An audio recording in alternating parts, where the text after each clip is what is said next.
José, Padre amoroso de mi Señor Jesús, Dios te exalta por ser su siervo más humilde. San José, la Iglesia clama tu divina protección. Ven y llévanos a su reino de amor. José, hijo de David, justo y fiel esposo de la Virgen María, Dios te eligió para ser su custodio. Mejores brazos no encontró el Señor. San José, Padre amoroso de mi Señor Jesús, Dios te exalta por ser su siervo más humilde.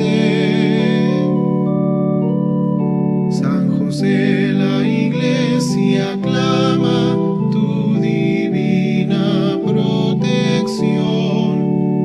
Ven y llévanos a su reino de amor. Tu ejemplo fuerte de un gran amor a Dios, paciente y noble, prudente y casto Señor, Dios en ti virtudes derrochó. San José, Padre amoroso de mi Señor Jesús, Dios te exalta por ser su siervo más.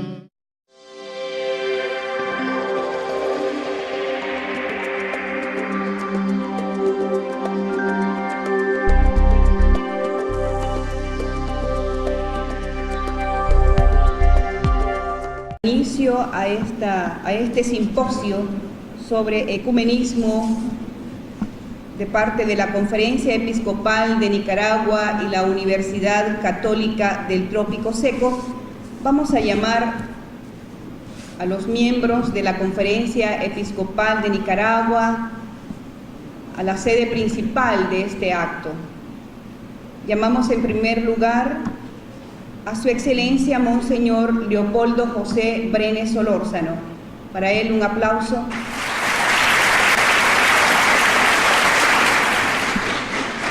Monseñor Juan Abelardo Mata Guevara.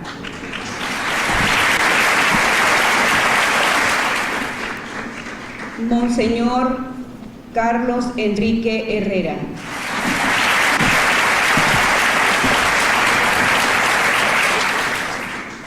Monseñor David Zayhuec y Monseñor Silvio Báez Ortega.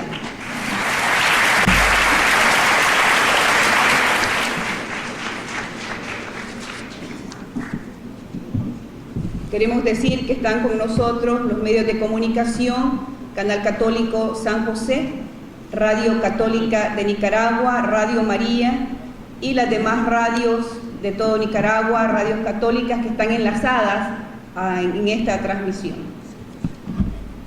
Vamos a dar inicio a nuestro simposio con la invocación al Altísimo. Invitamos a Su Excelencia Monseñor Leopoldo José Brenes Solórzano, arzobispo de nuestra arquidiócesis, a esta invocación al Altísimo.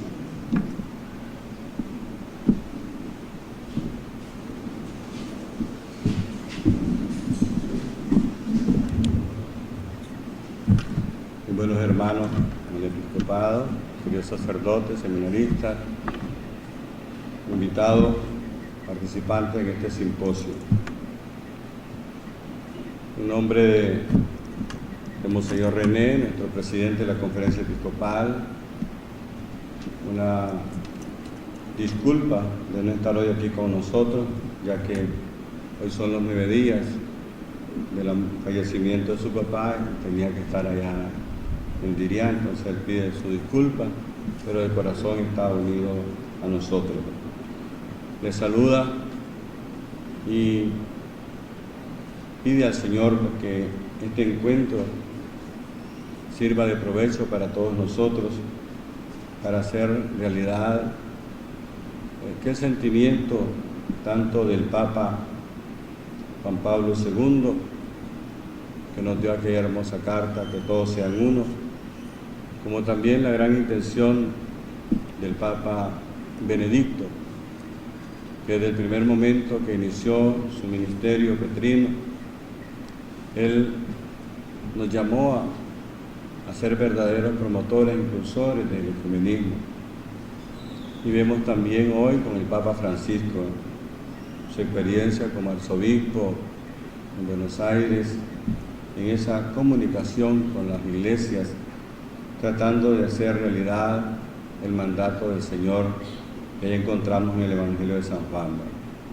Miramos pues como Conferencia Episcopal este momento como un momento importante dentro de la vida de nuestra iglesia. Por eso pues invoquemos esa presencia del Señor para que sea el Espíritu el que hable hoy a través de los ponentes, para que cada uno de nosotros desde nuestro propio estado podamos ser verdaderos promotores de la unidad en nuestra iglesia. En el nombre del Padre, y del Hijo, y del Espíritu Santo. Padre Celestial, Tú nos has llamado a esta iglesia. Tú nos has llamado para que podamos ser verdaderos testigos de Tu amor. En este tiempo, un tiempo hermoso que nos regalas, este tiempo de la Pascua, en el cual Tu palabra ha venido impulsándonos que tenemos que ser verdaderos testigos de la resurrección de Tu Hijo, que Él ha venido a este mundo para dar su vida, que Él ha venido a este mundo para romper los muros que el mismo mundo va poniendo y que impiden esa verdadera comunión. Él ha venido a romper estos muros y Él nos ha pedido: vayan por el mundo, anuncien esta buena noticia, pero también que nosotros seamos verdaderos testigos de esa unidad. Por eso hoy, al participar de este simposio, Padre Santo, queremos pedirte que nos envíes Tu Espíritu para que Él grabe en nuestros corazones esos sentimientos y podamos ser en nuestras diócesis ese fermento, ese granito de trigo que vaya construyendo la unidad dentro de esta iglesia, dentro de esta querida patria Nicaragua. Y te lo queremos pedir por Tu Hijo Jesús, que es Dios y vive y reina por los siglos de los siglos. Amén. Gracias.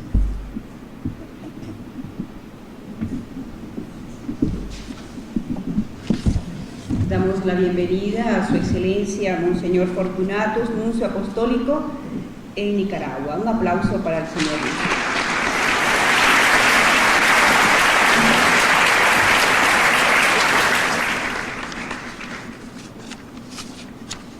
También queremos dar la bienvenida a los sacerdotes, religiosas, seminaristas del Seminario La Purísima, del Seminario de Fátima, del Seminario San Pedro de Diría. Para todos, bienvenidos, laicos de todas las diócesis de Nicaragua, a participar en este simposio sobre ecumenismo en el año de la fe. Hoy vivimos tiempos de ecumenismos en los que todos ansiamos la unión de todos los cristianos en una sola iglesia. Pero la unión con los protestantes, decía Juan 23, no puede venir del sacrificio de parte de la verdad, sino de un profundizar más en el conocimiento de la verdad.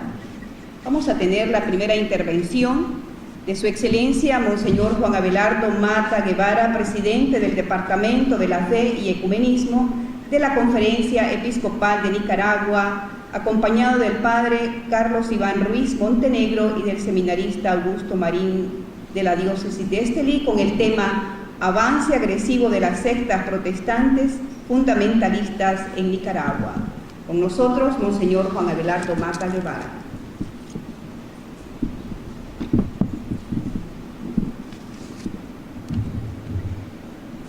Mis queridos hermanos en el episcopado, muy queridos sacerdotes que nos acompañan, que han dejado sus parroquias, señores seminaristas, hermanos, fieles cristianos laicos y laicas comprometidos con su fe. Séame permitido trazar un marco referencial que estará de trasfondo en la siguiente ponencia: avance agresivo de las sectas protestantes fundamentalistas en Nicaragua, el cual será desarrollado por nuestros investigadores ad hoc, el reverendo padre Carlos Iván Ruiz y el joven seminarista César Augusto Marín. Desde el año 1950 se ha venido desarrollando por parte de compañías estadounidenses un plan llamado Rockefeller, que tiene por fin hacer mella en la cultura católica generada por la vivencia de la fe en una cultura agraria en estas tierras de América Latina. Su punta de lanza han sido las sectas fundamentalistas laicales de corte protestante nacidas en los Estados Unidos de América. Su meta, la apertura de nuevos mercados y el freno de la migración hacia el norte de América. Los cambios culturales se han dado a lo largo de estos 63 años de puesta en acción de tal plan. En esta breve intervención quiero presentar un background, aunque drásticamente simplificado por razones de tiempo, basándome en los conceptos de premoderno, moderno y posmoderno para comprender tales cambios culturales, los cuales tienen sus raíces más allá del plan Rockefeller. Aquello que se define como premoderno se ajusta perfectamente al ambiente campesino de nuestra niñez. Los cambios eran raros y lentos. El ritmo de la vida parecía representar el permanente e inmutable orden de las cosas. Era una cultura de la obediencia en la cual la autoridad estaba decididamente presente en todo nivel, en el ámbito de la religión, de la escuela, de la familia. En consecuencia, era un mundo unitario con la Iglesia en el centro de la vida social. Las fiestas del pueblo eran las fiestas marcadas por el calendario eclesiástico, las celebraciones de las familias por el bautismo, las bodas o los funerales. La televisión no existía todavía en todas las casas. No existía, como algunos hoy quisieran sostener, una sociedad excesivamente opresiva. Ciertamente existía un pequeño mundo antiguo con sus inevitables tensiones y mezquindades. Recuerdo a mi párroco que nos exhortaba a los niños de entonces a apedrear las casas de aquellos que se confesaban protestantes con la connivencia de los vecinos. Un sentido de comunidad ofrecía un cierto ambiente de confianza y contentura, como diría nuestro bardo Darío. Esta cultura campesina estaba presente de muchas maneras también en los ambientes de ciudad. La modernidad de la calle todavía no había llegado realmente. Obviamente, la idea de modernidad tiene una larga y compleja historia en la cultura europea que tanto influenció a la dirigencia y a las familias de abolengo de nuestro país. El origen de la cultura moderna está normalmente colocado alrededor del 1600. Es este el tiempo de Shakespeare con su nuevo teatro del individuo. Es el tiempo de Galileo, con el nacimiento de un nuevo método científico que entra trágicamente y sin necesidad en conflicto con la Iglesia. Efectivamente, estas dos figuras pueden representar en síntesis las dos principales columnas de la modernidad: el nuevo sentido de la autonomía del yo, nacido del nuevo humanismo, y la búsqueda empírica de la verdad. Esta nueva epistemología científica está a la base de los resultados positivos tecnológicos que han transformado nuestro mundo. Pero cuando esta epistemología pretende el monopolio del camino hacia la verdad, viene ignorada una entera longitud de onda de sabiduría espiritual y hasta llega a ser despreciada. Una filosofía puramente empírica crea los mayores problemas para un lenguaje inteligente en lo que se refiere a la fe. En consecuencia, debemos desenmascarar el persistente mito del cientismo como único camino hacia la verdad real. Para aquellos que se adhieren a tal modelo, es una liberación comprender que la verdad existencial puede ser hallada solo cuando la entera persona es tomada en cuenta, según Newman, o bien reconocer que algunas formas de conocimiento son accesibles solo por medio del amor, como sostiene Martha Nussbaum. Grandes pensadores contemporáneos están promoviendo una reconciliación entre racionalidad y afectividad, pero este tipo de noticia todavía no ha hecho brecha en la vida cotidiana. En referencia a la otra columna de la modernidad, el emerger del sentido del yo condujo a una nueva conciencia de la dignidad de todas y cada una de las personas humanas, lo que está totalmente en consonancia con la visión cristiana. En cualquier caso, gradualmente este descubrimiento del sujeto se redujo a un individualismo aislado y a un yo desenraizado, según la interpretación de Charles Taylor, y se encontró a menudo sin ningún horizonte amplio de sentido. Por consiguiente, sobre ambos frentes, sin aludir a los radicales cambios políticos, las conquistas de la modernidad causaron una cierta fragilidad del lenguaje de la fe. Sobre este background, los últimos siglos han experimentado una serie de desarrollos como ondas del mar que han transformado radicalmente el contexto vital. Urbanización, industrialización, revoluciones políticas, democracia amplia, secularización y por último, la llegada de las nuevas formas de comunicación. Racionalidad y progreso han aparecido posibles en todos los frentes. Una conciencia de la unicidad de la persona hace nacer una nueva imagen del yo. Pero como ya lo dije, estas dos columnas de la modernidad, racionalidad y sentido del yo, se han mostrado ambiguas en este largo periodo, especialmente en referencia a la credibilidad de la fe. Ya está en escena la postmodernidad.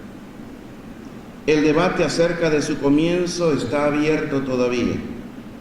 Algunos estudiosos lo hacen remontarse a Nietzsche, con su fulminante escepticismo en torno a la razón y al culto del yo, los dos fundamentos de la modernidad clásica.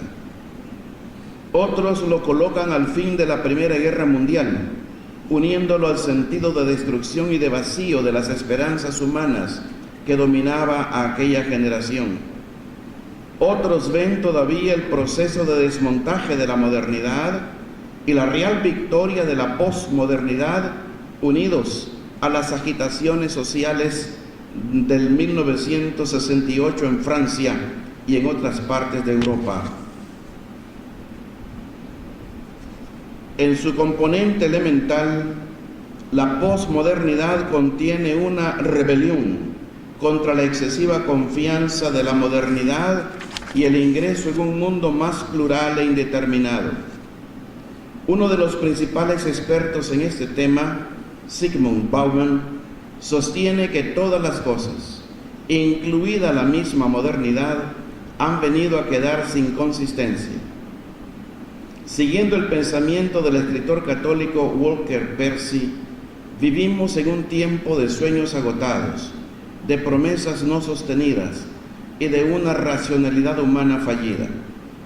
En cuanto lejanos de las orgullosas energías de la modernidad, ahora nosotros parecemos sufrir de un más frágil sentido de la identidad, pero que quizá podría, y siguiendo siempre a Percy, hacernos más abiertos a Dios.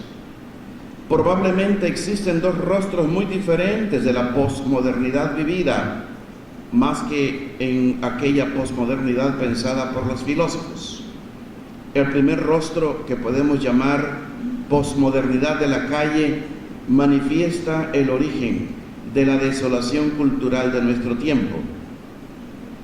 El segundo se revela como una sensibilidad por la investigación, que puede ser interpretada como tentativo de superar los desequilibrios de la modernidad en vista de una nueva conciencia espiritual, obviamente todavía no bien definida, más allá de todas las confusiones y fragmentaciones. En otras palabras, del mismo modo que la modernidad y la premodernidad primero que ella fue una historia ambigua con frutos positivos y negativos, así una nueva situación postmoderna tiene un impacto inevitablemente mixto sobre la disponibilidad de la gente con referencia a la fe. Desde el punto de vista negativo, es posible hipotizar que la postmodernidad de la calle hiera a la gente en tres dimensiones de su humanidad que resultan vitales para una identidad religiosa. ¿Y cuáles son estas dimensiones? Una imaginación herida, una memoria herida y un herido sentido de pertenencia. La imaginación puede ser colonizada, y lo digo entre comillas, por comida chatarra, y puede reducirse a la superficialidad, a esa falta de una teología seria, atomizada, fragmentada, y reducir a consejitos este vuelo hacia lo trascendente.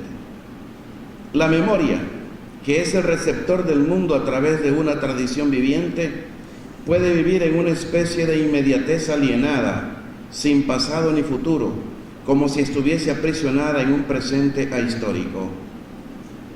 Así vemos que constituciones, límites de naciones, culturas, todo es secundario y lo que impera es una cultura globalizante. La pertenencia con otros a una comunidad es minada cuando las viejas anclas se han perdido y cuando una inquieta soledad va del brazo con un estilo de vida frenético.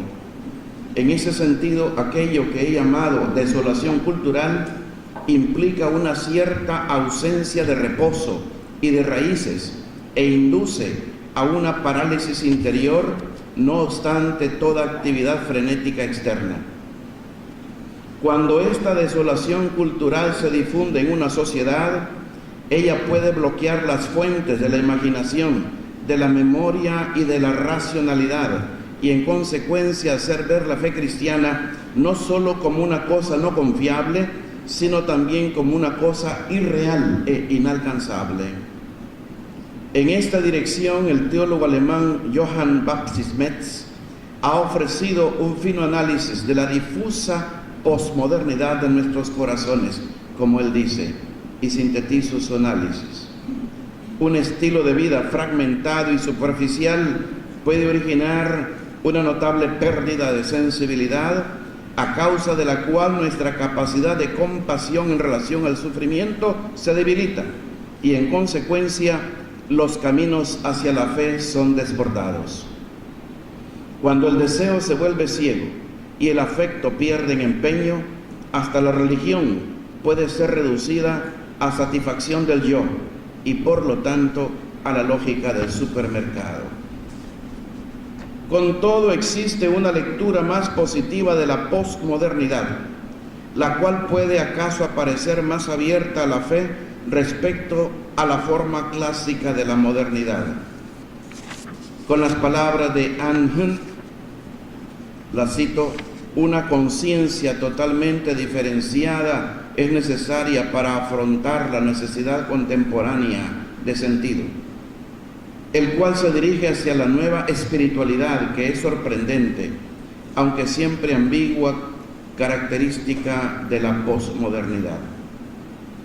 Aquí aparece surgir una genuina hambre por otra cosa, más allá del vacío de la vida secularizada. Un hambre que es menos tímida y silenciosa respecto al tiempo pasado. En este espíritu, el teólogo de Chicago, David Tracy, sostiene que la posmodernidad nos invita hacia una nueva y sanante apertura religiosa, que el coraje de un empeño profético puede encontrar el sentido místico del silencio de Dios. Una semejante lectura positiva de la posmodernidad es ofrecida por Elizabeth Johnson, que vislumbra en ella el surgir de un sentido de humilde fragilidad, la necesidad de conexión y de una revaloración del ser comunitario. Tal posmodernidad espiritual representa un diferente tono cultural que no debería ser callado tan rápidamente, aunque a veces parezca autosatisfacerse con respuestas paracristianas. Me refiero a todos esos grupos religiosos, nuevas formas de vida, de expresión religiosa que van surgiendo en nuestras sociedades y de corte orientalista. El ejemplo de San Pablo en el Areópago nos invita a discernir las semillas del Espíritu, sobre todo en este incierto buscar a tientas en dirección del misterio. Creí necesario referirme fundamentalmente a este marco para poder captar este avance de las sectas protestantes, que dicho sea de paso,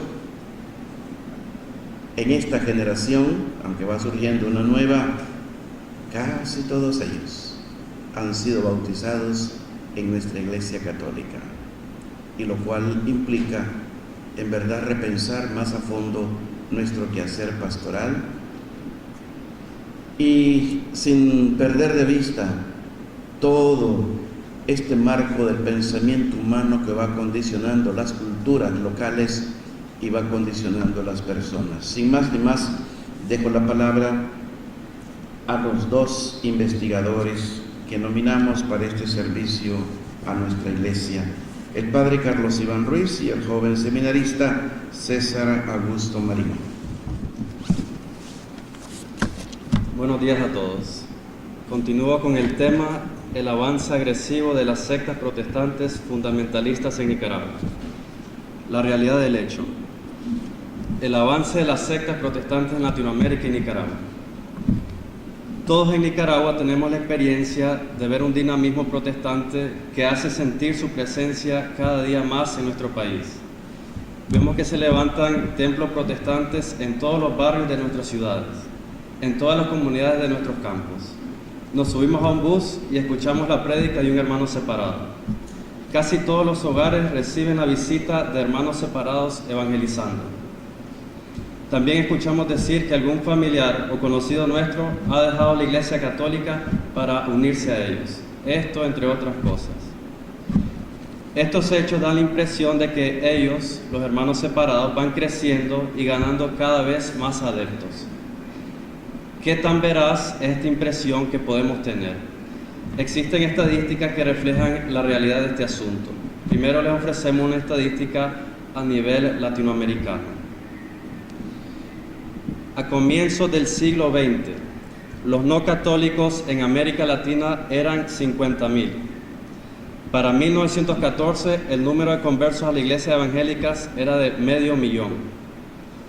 En la década de 1960 apenas llegaban a 10 millones y se duplicó en los 10 años siguientes.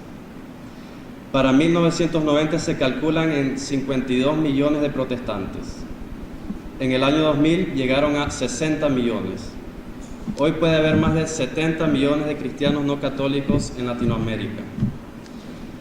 El crecimiento de la secta protestante en los últimos 40 años en América Latina ha sido del 400%.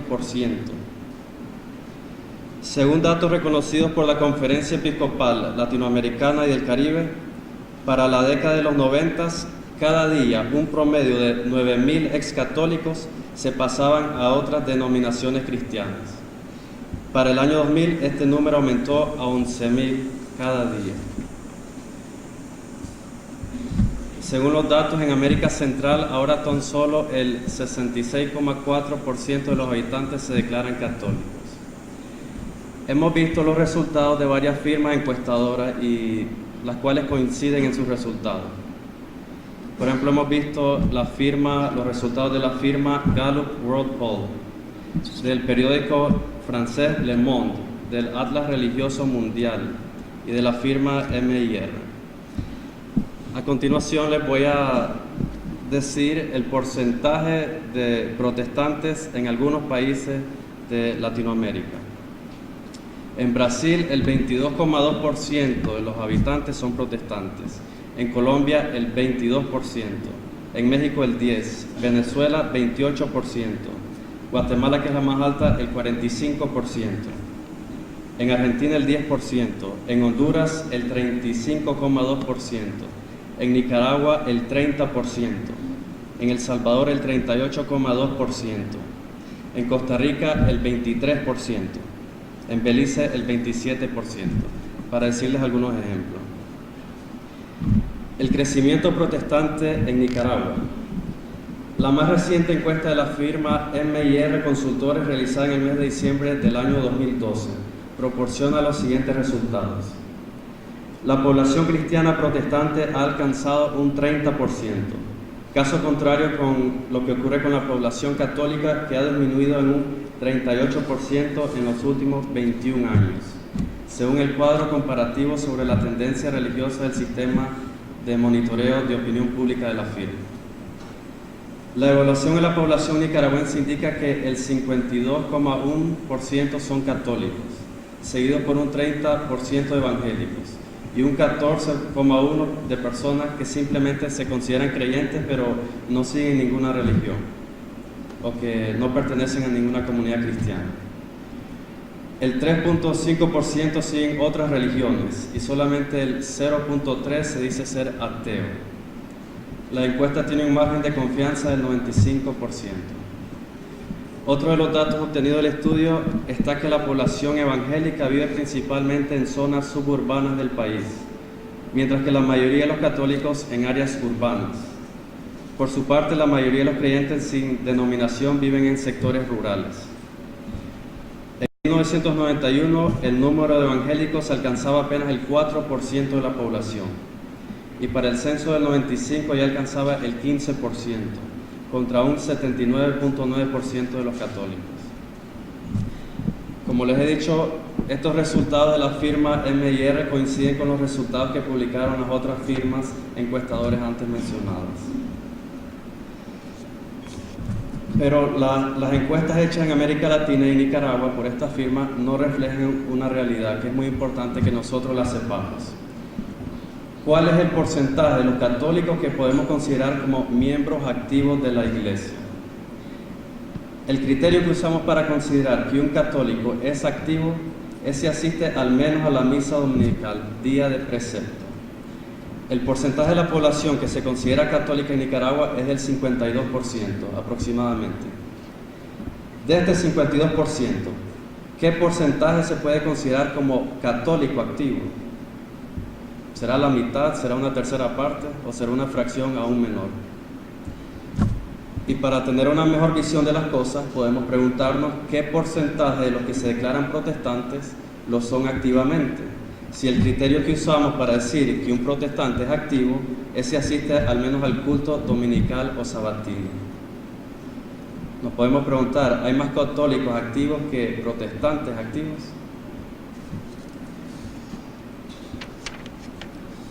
Reconocimiento de parte de la Iglesia del crecimiento protestante.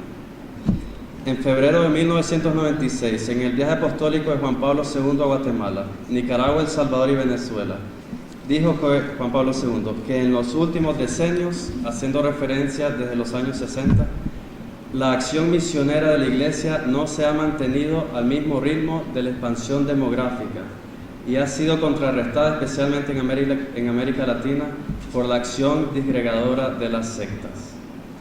En marzo de 2008, el cardenal Francisco Javier Errázuriz, presidente del CELA, afirmó: la Iglesia pierde miembros e influencia en la sociedad.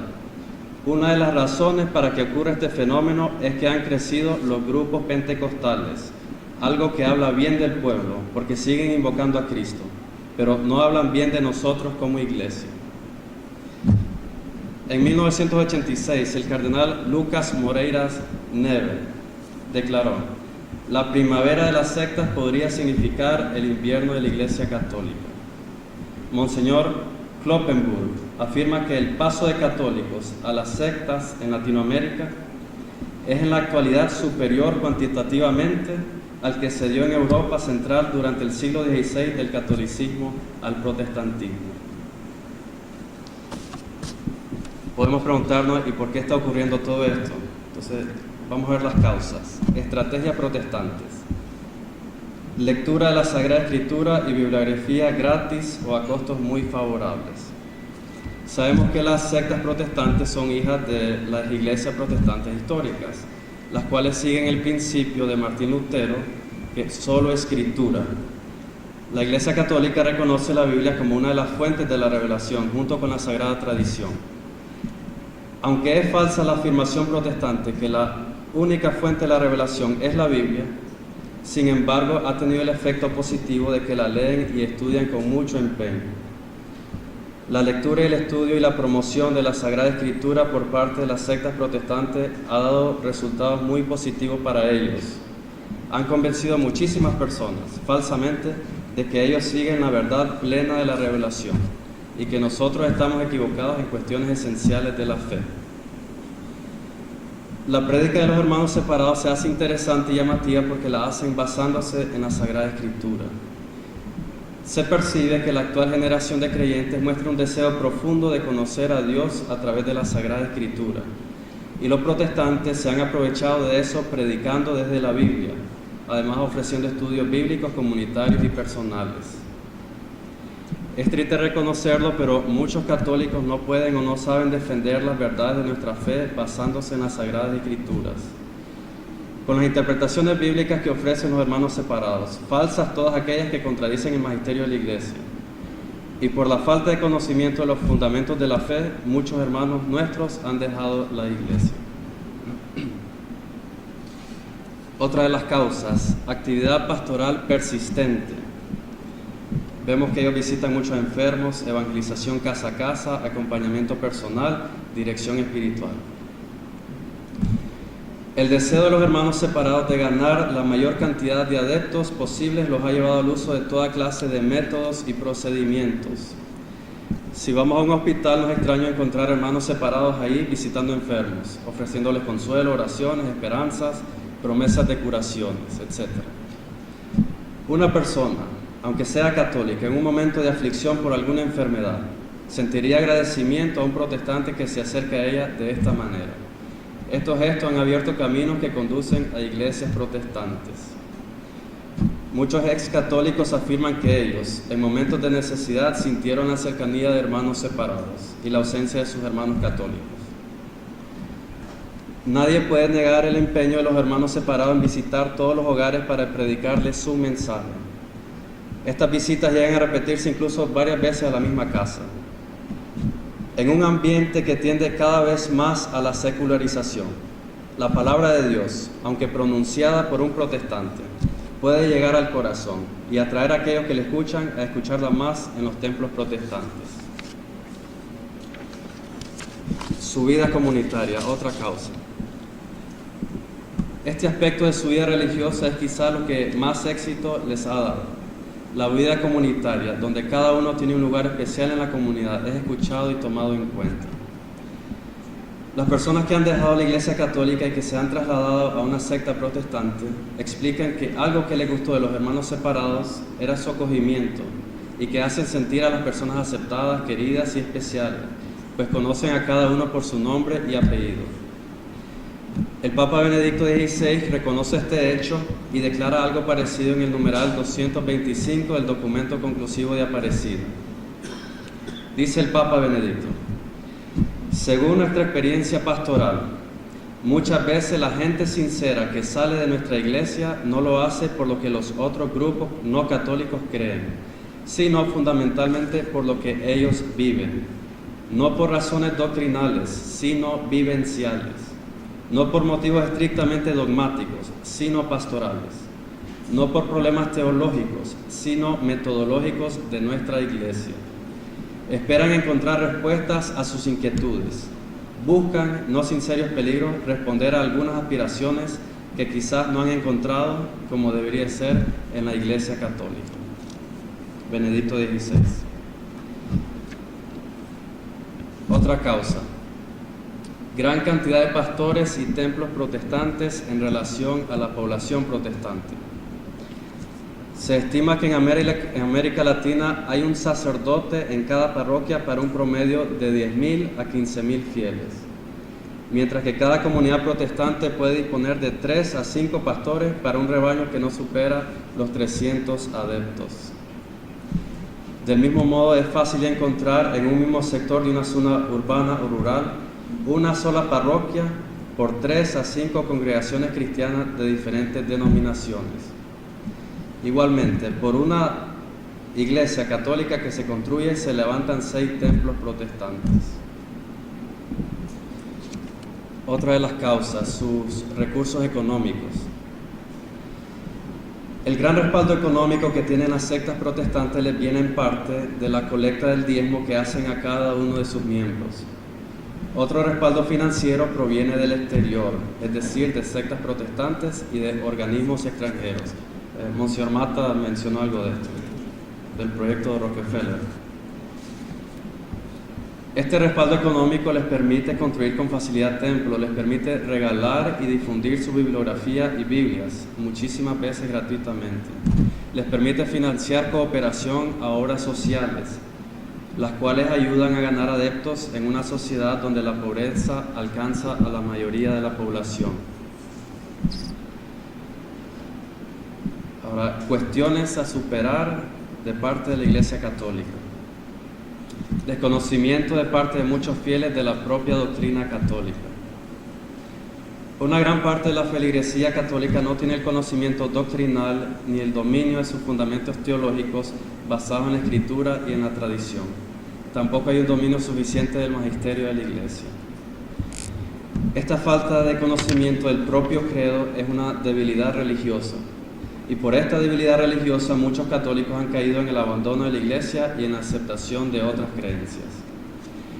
Esto se puede resumir en la famosa frase católico ignorante, futuro protestante. Otra limitante a superar de parte de la Iglesia: falta de conocimiento de la Escritura.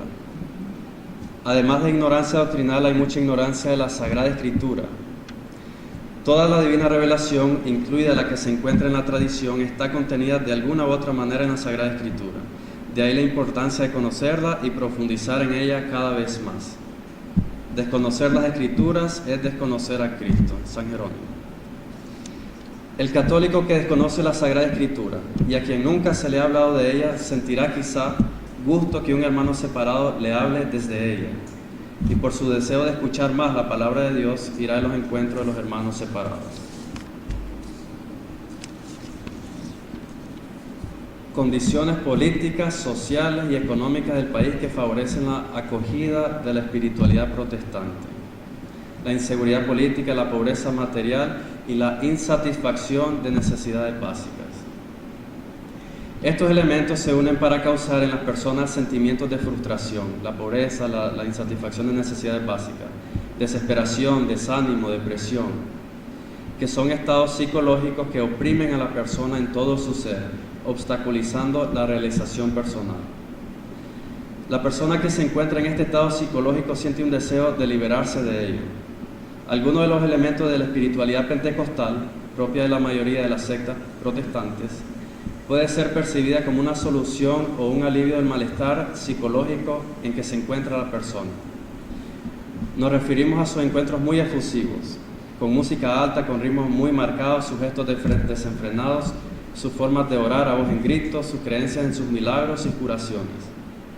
Aunque estas experiencias son también una oportunidad de evasión de la realidad circundante y una especie de catarsis psicológica, poniendo el acento en una mística sensacionalista más que en la cruz del Evangelio. El Papa Benedicto XVI, en su visita a África, hace esta declaración respecto a este tema. Dice el Papa Benedicto: es verdad que existe el problema de las sectas. No anunciamos nosotros, como hacen algunas de ellas, un evangelio de prosperidad, sino un realismo cristiano. No anunciamos milagros, como hacen algunos, sino la sobriedad de la vida cristiana.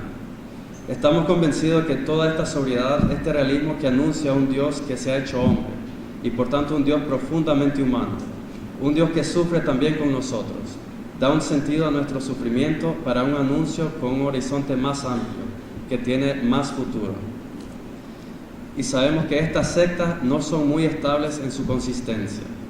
En el momento puede funcionar el anuncio de la prosperidad, de curaciones milagrosas, etc.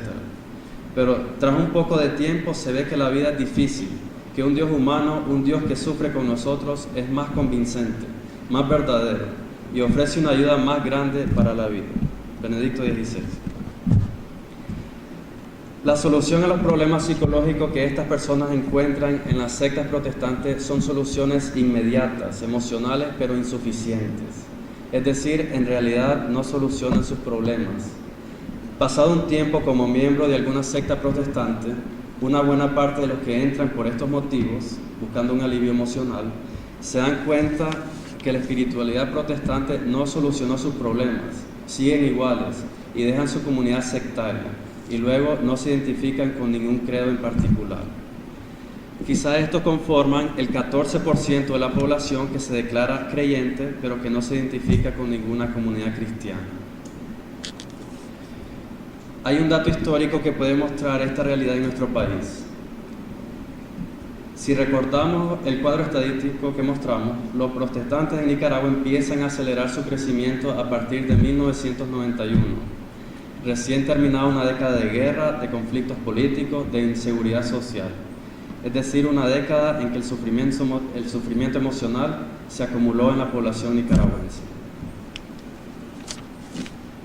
Antitestimonio de parte de algunos fieles católicos. El antitestimonio se refiere a una vida, actos, actitudes que no van de acuerdo a la fe profesada, católica. El peor efecto del antitestimonio es el escándalo. El antitestimonio, en efecto, desanima a los que lo perciben a seguir en la fe, a ser fieles a Dios y a la Iglesia, a llevar una vida cristianamente comprometida y a optar por otros grupos que sí ofrecen un testimonio creíble de fe, que en algunos casos pueden ser hermanos separados. El buen testimonio tiene una importancia fundamental para la evangelización, pues con el testimonio se confirma lo que se predica. Y así como es de poderoso un buen testimonio de vida cristiana, igual es de poderoso, pero en sentido contrario, un antitestimonio. Por eso tiene que buscarse cómo remediar todo daño provocado por los antitestimonios, especialmente los daños de los escándalos. Va a continuar este tema del avance agresivo de las sectas protestantes el seminarista Augusto Marín. Ante el avance de las sectas, es vital preguntarnos qué respuesta podemos dar como iglesia, que como ya lo ha dicho el Beato Juan XXIII, es madre y maestra. En la Carta Apostólica Novo Millenium Iunte, número 29, nuestro querido y recordado Papa Juan Pablo II nos dice que no se trata de inventar un nuevo programa. El programa ya existe. Es el de siempre, recogido por el Evangelio y por la tradición viva. Se centra, en definitiva, en Cristo mismo, al que hay que conocer, amar e imitar, para vivir en Él la vida trinitaria y transformar con Él la historia hasta su perfeccionamiento en la Jerusalén celestial. Es un programa que no cambia al variar los tiempos y las culturas, aunque tiene en cuenta el tiempo y la cultura para un verdadero diálogo y una comunicación eficaz. Recordemos cómo este gran Papa nos ha dejado en esta carta apostólica la perspectiva de todo camino pastoral, y esta perspectiva es la santidad. Esto nos lleva a tomar conciencia de la importancia de la catequesis, de los sacramentos de iniciación, desde el bautismo como entrada en la santidad de Dios por la inserción en Cristo y la inhabitación del Espíritu.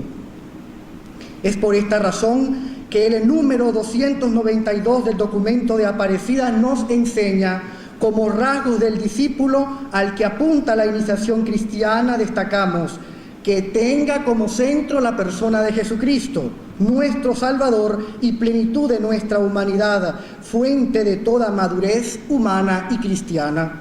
Que tenga espíritu de oración, sea amante de la palabra, practique la confesión frecuente y participe de la Eucaristía. Que se inserte cordialmente en la comunidad eclesial y social, sea solidario en el amor y fervoroso misionero. El espíritu de oración puede cultivarse mediante la lección divina, que nos acerca a las Sagradas Escrituras y que, meditadas en el seno de la Iglesia, permiten al creyente acercarse íntimamente a Jesús y obtener luz para tomar decisiones importantes en su vida. El estudio, la meditación y la oración con las Sagradas Escrituras, enseñando los criterios de la Iglesia para su correcta interpretación y la importancia de escuchar la enseñanza del magisterio, colmará a muchas personas que tienen sed de esta experiencia y frenará la deserción por el vacío que muchos experimentan ante la falta de solidez en muchos ambientes de la catequesis. Es fundamental la formación teológica y pedagógica de los catequistas, así como la elaboración de materiales didácticos adecuados a las edades y características psicosociales de la población a la cual se está catequizando. En muchos lugares, esta actividad catequética no está debidamente vinculada con la familia y, lamentablemente, se reduce entonces a solo la recepción del sacramento y no a la respuesta de fe ante un Dios que llama y que ama.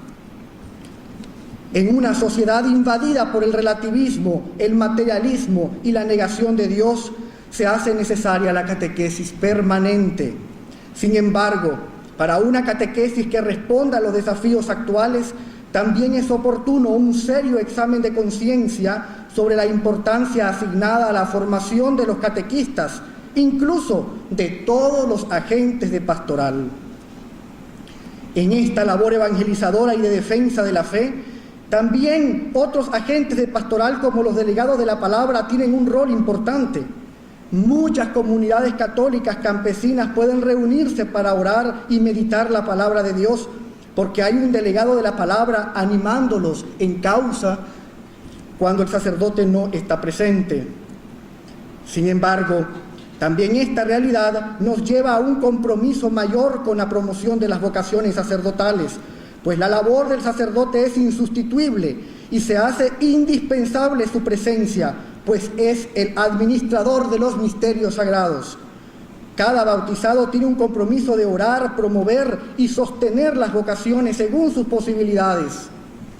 De la misma manera, los grupos laicales deben insertar en sus programas de trabajo la promoción vocacional en comunión con las estructuras aprobadas por el obispo de cada diócesis, pero también apoyar a los jóvenes que, habiendo respondido a la llamada, están ya formando parte de un proceso de formación.